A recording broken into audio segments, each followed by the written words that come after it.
These four graphs suggest that high interest rates probably won't crash the market. This one suggests that it might. Now let's start with why mortgage rates won't kill the market. This first graph is actually by the Office of National Statistics. In the UK, there's 24.7 million properties. Out of the 24.7 million, if we look at this one here first, the owned outright, that means these properties actually don't have a mortgage. That line is this line here. So if you look at it, since 2012, that's been going up and up and up. So currently right now, out of the 24.7 million properties, 9 million properties don't have a mortgage at all. So 9 million people are actually not impacted by interest rate changes or mortgage changes at all because, well, they don't have a mortgage. Then you have properties which are owned by mortgages or loans, which is this line here, and that is around this sort of mark, which is maybe like 6.8 million people. So these people are affected by changes in interest rates, changes in mortgages because they have a mortgage. So 6.8 million people are affected. Then you have properties which are privately rented, which is this line here, and that is around 5 million properties. If you're renting the property, then you're largely unaffected because you don't make the mortgage payments, but you could see your rent rising slightly. But the tenant isn't really affected. Who is affected is the landlord. And then finally, you have these social rent properties, which are property owned by councils, housing associations, and that makes up around 4 million properties. So really, out of the 24.7 million properties, the only households who are affected are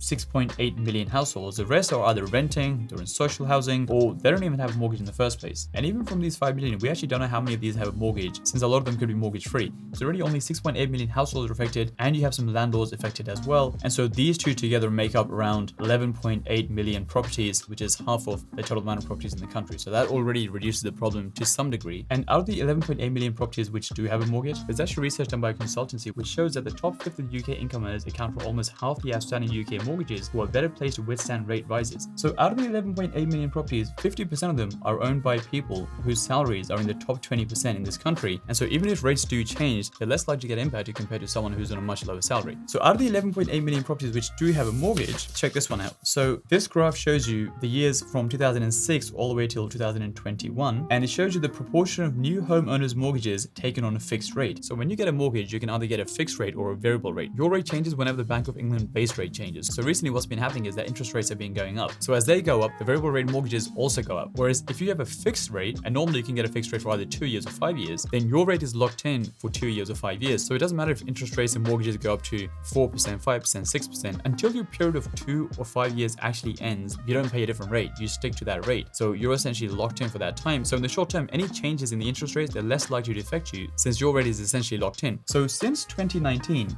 around 95-96% of mortgages have been on a fixed rate. Therefore, most borrowers, the change in the bank rate will have no effect on their mortgage rate in the short term. Currently, 74% of homeowner mortgages are on a fixed rate contract, with 96% of new borrowers choosing this option since 2019. Therefore, a sizable majority of borrowers will see no immediate increase in their monthly repayment. So we have 6.8 million households who have a mortgage. But out of the 6.8 million households, 74% of them currently are on a fixed rate mortgage, and until that mortgage ends, they don't pay a different rate. And 96% since 2019 have been taking the fixed rate mortgages. So anyone who's got a mortgage in the last few years, so the vast majority of people are not going to see any changes in their payments until that term actually runs out. So in the short term, they're not going to be affected. So now the people who do actually have mortgages, let's talk about how much money they've actually borrowed. This graph by the Financial Times and the data is from the Bank of England. This essentially shows you the loan to value ratio on properties. What that means is, let's say you buy a £100,000 property and you have a loan of £75,000. So that means you have a 75% loan to value. The more money you borrow, the riskier the mortgage, because the bigger your loan is, the higher your interest payments are going to be, because you're essentially borrowing more money against one property. And so therefore, if there's any changes in the interest rates, you're more likely to get it compared to someone who's borrowed less money. Let's look at the data. So these are mortgages under 75% loan to value. This section here are mortgages between 75% and 90%. So back in 2008, when the last crash happened, around 15% of properties, which is essentially this section here, had mortgages of more than 90%. That has gone down to 4%. What that means is people now have smaller mortgages, and therefore they're less risky compared to the mortgages back in 2008. Now let's compare these two examples. Let's say you have a property worth £100,000. And person A has a mortgage of £90,000, which is 90% loan to value, and person B has a mortgage of 75% loan to value, which is £75,000. I go back into the mortgage interest calculator and I put in a £90,000 loan, and let's just say it's repayment. And now let's say they were paying a 2% interest rate. So your monthly mortgage payments are going to be £382. So £382 at 2%. So if that jumps up to 6%, let's see what the payments end up being. So if we increase this to 6%, the payments go up to £580, which is a difference of £198. Now let's compare this to the person who was only on a 75% loan. We put in a mortgage payment of £75,000, repayment, and let's say at 2%, So at 2%, it's actually £318. So if we change that to 6% and click calculate, that goes up to £483. So £483. And the difference between the two is 483 less 318, £165.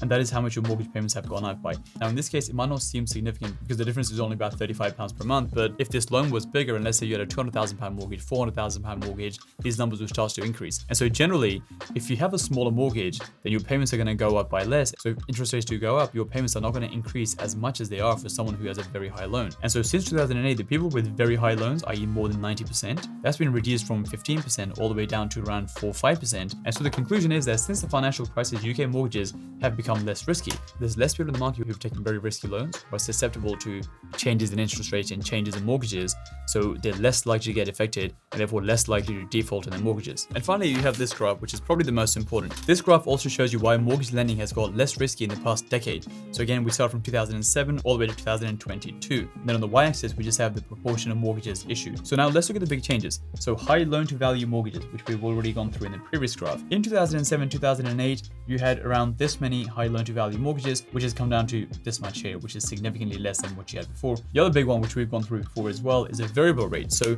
this blue line shows you people on variable rate mortgages. So back in 2007, 8, 9, in 2010 even, around 60% of people actually had variable mortgages. Let's just say we're back in 2010 and what's happening right now in the economy happens in 2010. Literally overnight, 60% of people's mortgage payments, they would literally shoot up overnight and they would end up paying significantly higher rates. If we follow this line all the way along, it's gone from 60% in 2010 and has come down to around this level here, which is 5%, which is essentially what this graph was saying here, that 96% of people are on a fixed rate mortgage. So in the short term, 95% of people are not really affected until a fixed term period actually ends. Now that can mean that term ends next month for a lot of people, but it's not going to be every single person in the country. It's going to be a tiny proportion of everyone with a fixed rate mortgage. So that's one huge change compared to 2008. Then we have this line here, which is the interest only mortgage line. What that means is people who had mortgages where they only paid interest and they were not repaying any money towards the mortgage in order to reduce the amount of borrowing. So what that meant is all these people were not actually paying the mortgage off, they were simply just paying the interest. Let's look at person A and person B. Person A started with a £90,000 mortgage and it was on interest only. So interest only. And person B also started with a £90,000 mortgage, but it was a repayment mortgage. So what that meant was this person was making their interest payments, but also paying a bit of money to reduce this £90,000 debt every month. A few years later, this person still has a loan of £90,000 because, well, that was interest only, and they haven't actually paid down any of the debt. This person, because they were also making some repayments on their mortgage has come down to £75,000. And so the reason that is important, because this person still has a £90,000 mortgage, they get hit harder because their loan is still bigger compared to the person who has a much smaller mortgage now because they've been paying it down. In 2008, around 50% of people had interest-only mortgages. So that has come down from 50% all the way to 20%. So that means for the vast majority of the people, they're actually in this situation where their loans have gotten smaller over time. So when rates do go up, their mortgage payments will not go up as much compared to people with interest only, which was essentially the case in 2008. And last but not least, which is probably the most important one out of all of them, which is this line, which is income not evidenced. These are people who had mortgages without actually declaring any income. So you could basically just go to a bank, find a property and say, well, this is the property I'd like to buy. And they would just give you a mortgage without actually even checking if you could afford that mortgage. Now in today's world, that seems almost bizarre, but that's basically what they were doing. And that's why the 2008 crash happened, because a lot of people had mortgages which they couldn't actually afford if interest rates changed. And no one actually bothered checking because the banks just kept lending more and more money, and eventually it all crashed. Around 45% of people in 2008 essentially got a mortgage without even declaring their income. When mortgage rates go up, suddenly there's a lot of people who actually can't afford to make those payments, but they still have the loan, so they end up defaulting. If you look, that line was going down, and in 2005, that line has basically gone down to 0%, because that is when the new rules came out. So after 2015, you had to show that you can actually afford that mortgage.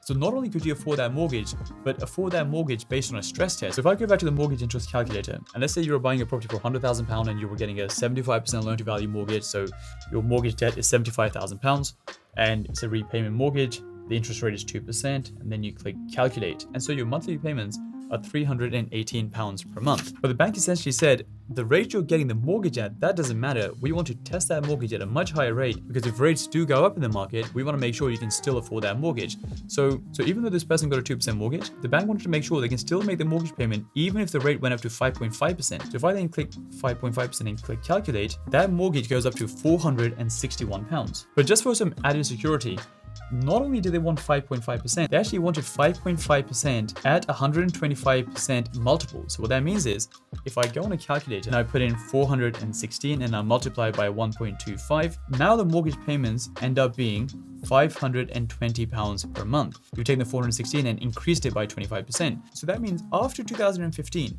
if you were getting a mortgage and where the mortgage payments were only £318, in order for you to pass the affordability check, the bank wanted to make sure you're able to pay up till the 520 mark.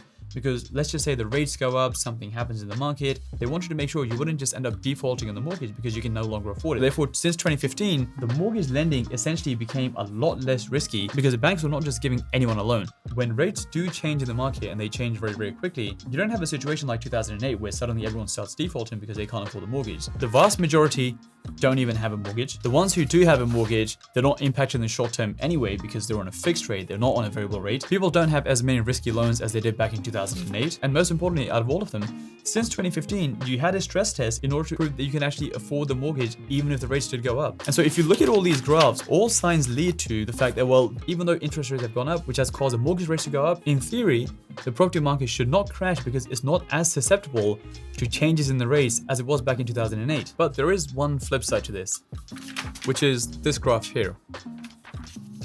Again, in the bottom, you have the timeline starting from 1980 all the way to 2022. Then on the y-axis, you have the proportion of gross income taken up by mortgage repayments for new purchases, which basically means how much of your income goes towards mortgage payments. Currently, around 18% of your income goes towards mortgage payments. If the rates then jump up to 4%, well then 22% of your income goes towards your mortgage payments. At 5%, that jumps to around 25%. At 6%, that's around 27%. And at 7%, it's a pretty big 30%, a huge proportion of your income going towards your mortgage payments. That essentially takes you back, same level we had in the late 80s crash. And so even though people's mortgages are stress tested at 5.5%, which would mean somewhere between this mark and this mark, so around the 26% mark. If people have other financial commitments, so maybe they've got a car on lease, just general life expenses, plus on top of that, such a big proportion of your income is now going towards mortgage payments, either they have to get rid of those commitments somehow, or people end up in a situation where they end up defaulting because